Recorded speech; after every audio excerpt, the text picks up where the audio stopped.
We're talking wide receivers. We're talking NFL draft on today's Peacock and Williamson. Williamson's top 5+ wide receivers. An interesting class. How many wide receivers are even first-round grades in this 2025 class? Coming up on today's Peacock and Williamson.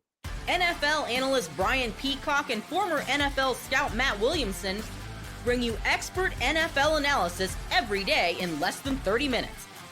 Get an inside look at the NFL on the field and in the front office with elite breakdowns to next-level analysis and in-depth information only for the real NFL fans. This is Peacock and Williamson, and it starts now.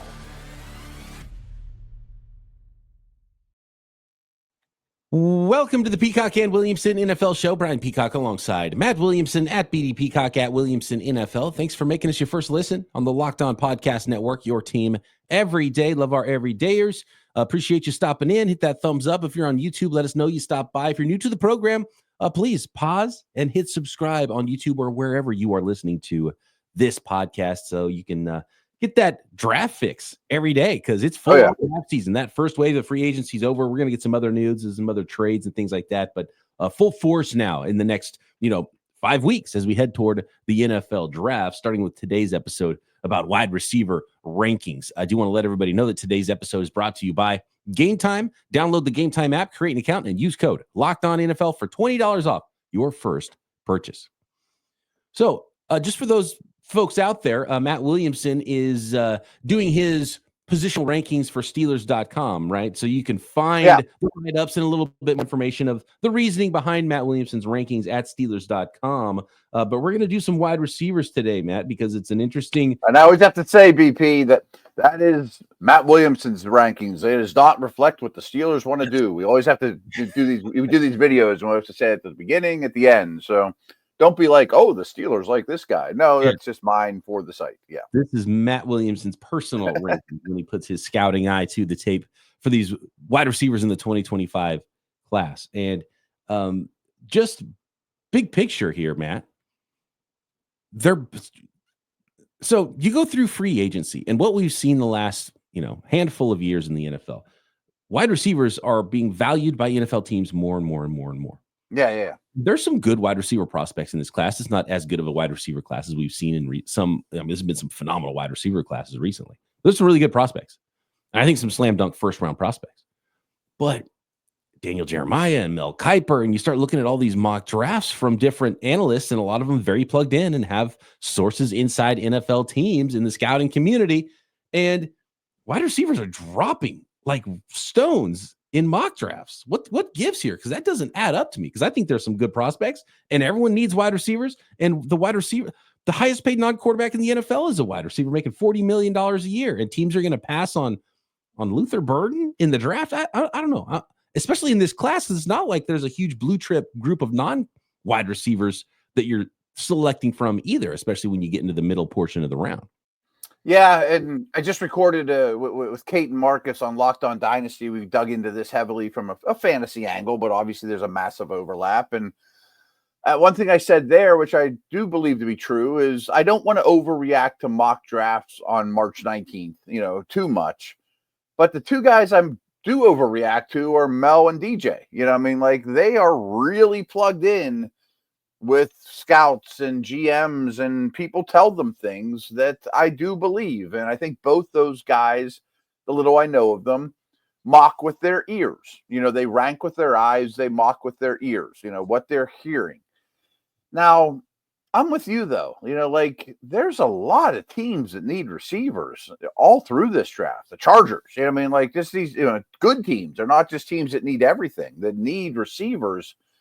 And Marcus and I kind of got a chuckle because I said something along the lines of, I'm really warming up to Luther Burden. And he's like, and Kate's like, that's his guy. He loves him. And we were kind of joking that maybe everyone's just telling you, stay away from Luther Burden. He's yucky, but they all really do like him because I don't understand what there's not to like about this guy. I don't get it. Luther Burden might be my top wide receiver in the class, and all I see is him falling further and further and further. And I'm actually on the ESPN site right now because I just wanted to make sure I didn't miss any wide receivers that I wanted to talk about. And I was shocked to see that he was their 6th wide receiver in their rankings.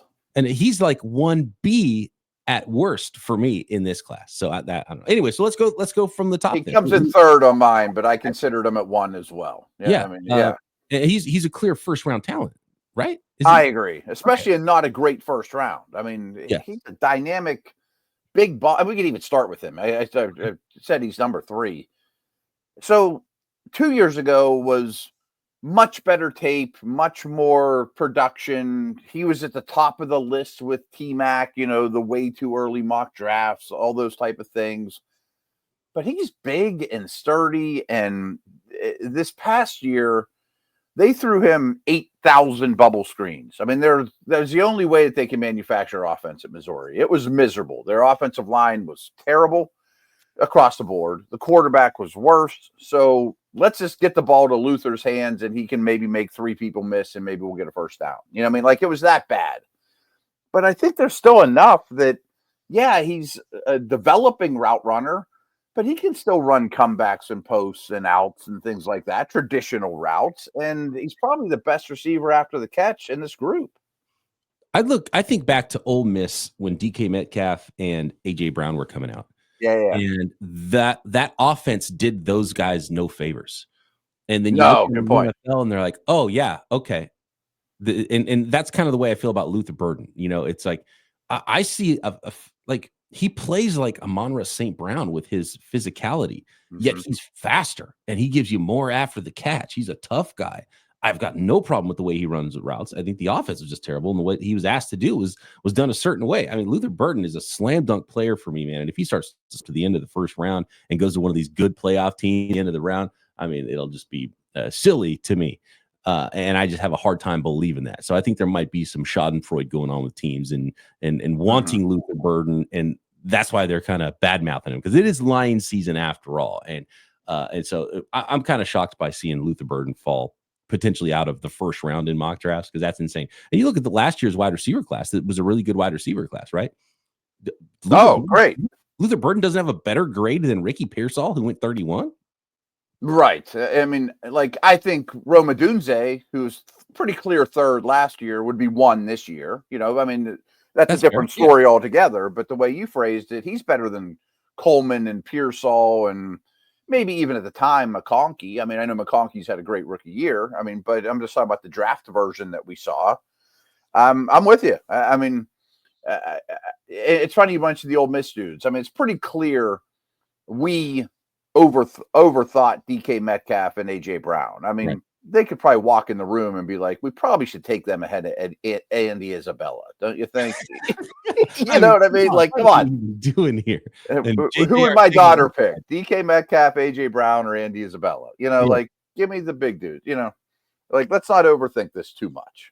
Give me the dynamic talent. So he may end up being the best receiver in this draft. So Luther Burden is 3 for you. So who's 1 and 2? And by the way, a huge check mark for Tet McMillan. He didn't run 4 threes because he didn't run at the combine, but he showed up as pro day. And according to reports, I said the first time I saw was 4.48, and it was like, oh well, lock him in. I mean, lock him in not only to wide receiver 1, but top 10 pick, right? If he's 4.48, and there's like some scouts had him at 4.51 or 4.55 or whatever, but 4.48 to 4.55, that's all Tet McMillan needed to do to check that box. He's got fine speed, and I have a hard time believing that Tet McMillan isn't at least a T. Higgins in the NFL. To me, that would be my comp, and I think he potentially could be more. He's just ridiculous, his ability to get the ball down the field, and it's not like T. Higgins is routing people up in the short area and running whip routes and taking, so completely different player we're talking about here than Luther Burden. Is he 1 for you? Is he 2 for you? Where is Tet McMillan? So the way this exercise works on Steelers.com is we pump out like 2 of these. They call them a triple take because 3 of us have our own takes on it every week. And this one came out like the day after I got home from the combine. So at that point, McMillan hadn't run and Golden just did, so we can pretend there's not recency bias, but Golden just ran at the combine and was, blazing. And ran a 4.29, right? Right. And it was awesome. That being said, I did put McMillan over Golden. And in both write-ups, I said Golden's nipping on McMillan's heels to be the top player at this position. I was basically a coin flip at that time. So they were 1-2, and again, I considered Burden, but yeah, I mean, those two I thought were in the running at that point. One thing, and I don't know, I almost hesitate to bring it up because you mentioned what McMillan ran at Arizona. I have heard some analysts say that translates to like the low 4.5s at Indy. I mean, I always think that's foggy to me, We've seen in recent years the Indy track is the fastest. That's why I always say it's like, dude, run at Indy because the time carries more weight and dudes run fast at Indy. Like that is a fast track. It didn't used to be, but now it seems like it is now. I mean, I don't know. There's some. I don't know. I mean, either way, we just saw Xavier Worthy break the record last year, right? So like, it's a fast track in Indy. Run at Indy if you can. I totally agree. But they're neck and neck for me, and I think a little bit is which flavor of ice cream do you prefer. I think Golden and McMillan are very different players, as is Burden for that matter. I mean, the three of them to me are. Who do I? If it's a Chargers, I might want McMillan because I have McConkey. You know what I mean? If I mocked Golden to the Cowboys because I have CeeDee Lamb who's going to move the chains and be my slot guy, but I need someone to take the top off and be a different style. So I'm not going to stand on the table for McMillan being number one, but I do think those three are the top three, and they're very different flavors of ice cream. Okay, more on the top guys. We're going to get to the rest of Matt's list as well. Some honorable mention players in an interesting class, and there's some good prospects, and there's some prospects that have their warts as well when we're talking 2025 NFL Draft wide receivers next. Today's episode of Peacock and Williamson is brought to you by Game Time and the Game Time app. Imagine watching your favorite teams live, feeling the energy of the crowd and witnessing unforgettable moments. There's nothing like experiencing a big game in person, and getting tickets shouldn't be stressful. That's where Game Time comes in, making it easier than ever to grab last-minute seats at unbeatable prices, whether it's a college tournament, Major League Baseball getting going. I love using Game Time to get some baseball tickets. Do it all the time in San Francisco. Last-minute deals, thinking, I'm going to go to the game. Friday night, got the night off, and go catch a ball game and get phenomenal deals on phenomenal seats with Game Times. And now Game Time Picks curates things and to make it easier to find better value for tickets to all your sporting events, and not just sporting events at Game Time. We're talking concerts, comedy shows, theater events, anything you need a ticket for near you, you can find it at Game Time. And super deals. We talked about the lowest price guarantee. Game Time will credit you 110% of the difference with their lowest price guarantee. So all you got to do is download the Game Time app, create an account, and use code LOCKEDONNFL for $20 off your first purchase. That's Locked On NFL for $20 off. Download Game Time today. Last minute tickets, lowest price guaranteed.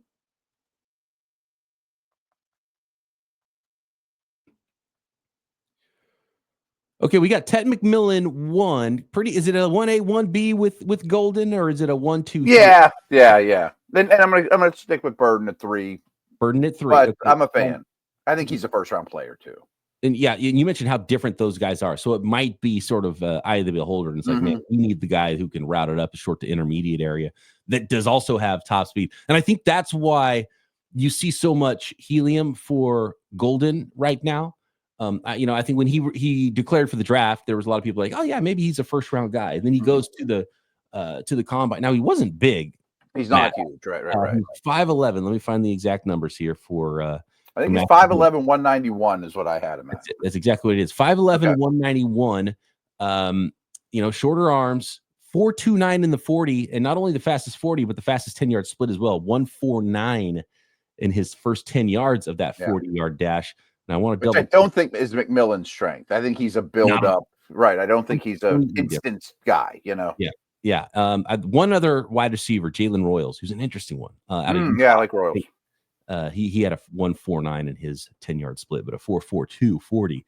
Whereas Matthew Golden has the deep speed, but he also has that ability to change direction. And I was really shocked when I put on the Matthew Golden tape, the way he's able to run routes and just break those off so crisp. And a lot of times the guys that have the 4.2 type long speed have the strides that don't allow you to run routes in that way. And Matthew Golden has both. And that's probably what has scouts and teams drooling, which could potentially make him wide receiver 1 in this class. Well said. That's exactly what I was going to say about him. Is 4.29 is nice, and I'm not taking that away from him. But I didn't think he played like worthy. I mean, like just in terms of Texas tape. But boy, the whole route tree, snapping things off, come back to the ball, change speeds, and then you throw a 4.29 on top of it. It's like, okay, he might not be the fastest receiver in the league. I mean, just because he's a really good time, but that was like the cherry on top for me. Ted McMillan, Matthew Golden at the top, 1A and 1B. You got Luther Burden at 3. Who's wide receiver 4 in this class for you, Matt? Pretty clearly Egbuka from Ohio State. I had trouble figuring out who was number 5. I don't think Egbuka is going to challenge for number 3 for me. I mean, the top 3, I can make an argument for all. So I think he stands alone at 4, and he's good. One of the things with Egbuka is apparently, off the charts character. He's going to work. And that he could play up there. There's some whispers he's going to run really fast at the Ohio State Pro Day.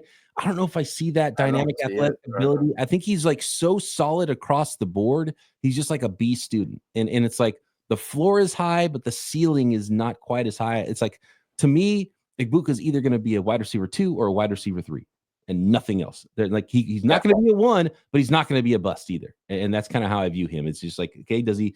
If he hits, he's a 2. If he doesn't hit, he's still going to be a solid player and be like a wide receiver 3 for an NFL team. He screams like the Patriots' first pick in the second round. That's 36th overall. We just need somebody that doesn't stink to grow with May, and he'll be good. And then we'll grab our T. Higgins next year or whatever. You know what I mean? Like some kind of big name item or whatever. And I shouldn't hold this against him because the school he went to is incredible, but he's never the best player on his team at his position. I mean, he's often third. And generally, I mean, he had a nice season this last year, but generally, he's really good. Like he had another big year, but then guys were hurt, and there was no Jackson Smith and Jigba. But when Jigba's there, he's not the top guy, and when Garrett Wilson, the freshman's crazy, right? The Smith kid's better than all of them, and it's like he's always number 2 at best on his team. Now we're comparing him with like a top half of the first round wide receivers that he's of course. Garrett Wilson and Marvin Harrison. They did not be quite as good as some of those guys. You can still be a first round guy. How many first rounders are there for you? Because I've seen mock drafts with 1, 2, and I lean towards 3. 3 of these guys go in the first round. I think I would set the over under at 2.5, and I would probably say that's at 3. Okay. Yeah, I would definitely take the over on 2.5. I don't think there's going to be less than 3 wide receivers drafted in the first round. Maybe the number should be 3.5. It doesn't pay well if you go over. Whatever it is. Right. So Egbuka, Ohio State is 4. Who was your wide receiver 5 then, man? Yeah, and this was tough for me. Illuminor from Stanford. I don't say his name correctly, but he is big and physical too. I mean, he's a hockey player from Canada that really shows up. They had a really rough offense as well. He whipped up on Hunter, who we haven't even mentioned. Hunter would be my wide receiver 1, by the way. Yeah, I wanted to get to that as well. Yeah, that's an important factor here. So he would just be flat out your wide receiver 1. So he's cornerback 1, wide receiver 1. Yeah. Would he prospect 1 for you, Travis Hunter? Yeah, although I think Ward's a very legit player. And if we wait it a little bit because of quarterback, yes. Like if I'm the Titans, I would take Ward over Hunter. But I think Hunter is more special every time I learn more about him. I really do. I mean, I had a great conversation with Matt Harmon, joined us at the Combine, wide receiver guru. And he's basically like, I've only watched 3 games of Hunter, but I think he might be the best prospect I've ever seen, including Jamar Chase. I'm like, wow. Like he's really, really good. How he runs too, because he didn't run at the Combine. So Colorado. I don't know if I would if I were him. I mean, we already know he's fast, so it probably won't matter. He's a 4.3 guy, I'm sure.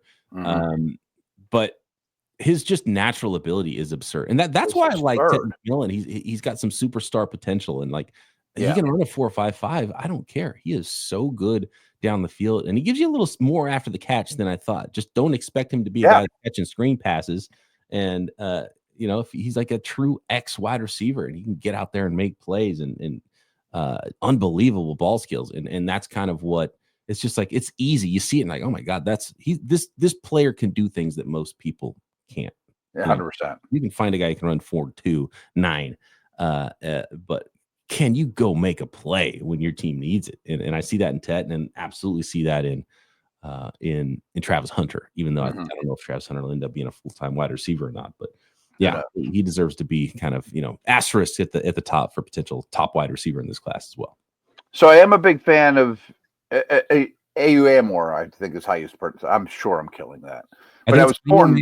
Iomanor, something like that. Okay, you're saying it better. I don't know for sure, but I've heard it a few times, and it's local here in Stanford. Mm-hmm. And I didn't know about the hockey background. You said he had a hockey background? Yeah, he's a Canadian dude that plays that way too. Tough over the middle. I mean, I'd be shocked if he blocked. Tight end. He blocks better than most tight ends in this class, to be honest with you.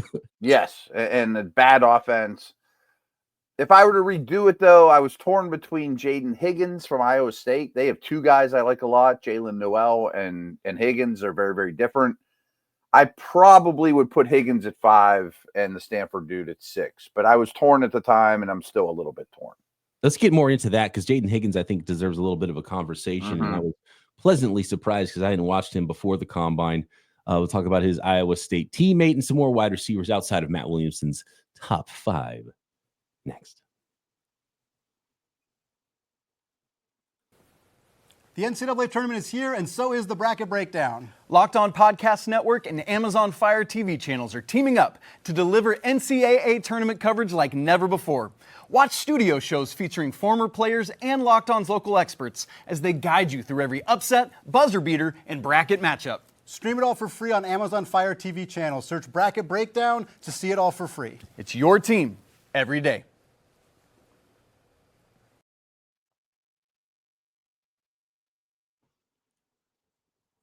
All right, so we've got Jayden Higgins. Are you officially putting him at 5 for you then? I think so. I was torn, and now I like him a little more explosive. I think he deserves to be there. And to be honest with you, Matt, I think I would put him 4 ahead of Egbuka. Really? Okay.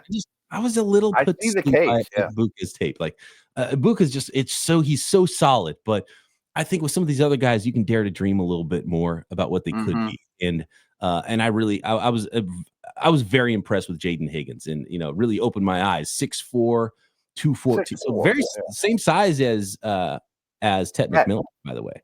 And then ran. I don't know that he's that much different. He's like the so if you're the Patriots, let's say, and you're like, okay, we're gonna go offensive line at 4. You hope Jayden Higgins is there because you passed on Tet at 4 because you hope Jayden Higgins can be there at the top of the second round, and maybe they even trade in. Like maybe that's the team that's like, okay, we decided to go O-line early, but we're going to make sure we get one of these wide receivers that we have a first round grade on, and we're actually going to try to trade into the first round to get that guy. I wouldn't be shocked there because they can't do another Polk from last year because just sit back and you're like, you kind of missed out on the run of wide receivers. The Patriots can't do that this year if they want to go back to the draft at wide receiver. Jayden Higgins would be a phenomenal fit. 6'4", 214. He ran 4.47 at the combine, had a really nice workout, 39-inch vertical.